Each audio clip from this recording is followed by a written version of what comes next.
నాకిస్తే తే మిరియాలు, తేనె, అల్లము, శొంఠి నీ ఇంట్లో ఉంటే వైద్యుడి దగ్గరికి వెళ్ళవలసిన అవసరం లేదు. ఇది వైద్యం. 1వ తరగతిలో మాకు చెప్పారండి. తెలుగు మాధ్యమాన్ని కోల్పోయి ఎంత నష్టపోయామో ఆలోచించండి. ఇప్పటికిప్పుడు పరిష్కారం కాకపోవచ్చుమా, కానీ బీజాలు నాటి పెడితే ఎప్పటికైనా మహావృక్షం అవుతుందని భగవద్భక్తుడుగా నా ఆశ అంతకంటే.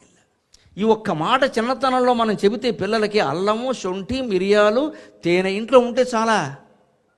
ఎలా ఇంట్లో ఉంటే డబ్బాలో ఉండడం కాదుగా, వాడాలిగా, దాని అర్థం అది. ఇంట్లో ఉంటే నేను అందుకే కేజీకి పెట్టి ఇక్కడ పెట్టి దేవుడికి నైవేద్యం పెట్టి అయిపోయింది. ఇదే దిక్కుమాలిన ఆలోచన. అంటే కేజీ ఎందుకు దేవుడికి నైవేద్యం ఎందుకమ్మా? మిరియాలు, తేనె మనం తినాలి. రోజు పొద్దున్న సమయంలో ఇంత నిమ్మరసంలో తేనె ఒక చెంచా తేనె వేసి నిమ్మరసం సేవిస్తే జీవితంలో వైద్యానికి వెళ్ళవలసిన అవసరం, రొంప రాదు, దగ్గు రాదు, జ్వరం రాదు. నిమ్మరసం తేనె అంత గొప్పవి. మరి చెయ్యాలని తేనె ఇంటూ ఉండాలి కదా, అప్పటికప్పుడు పోతా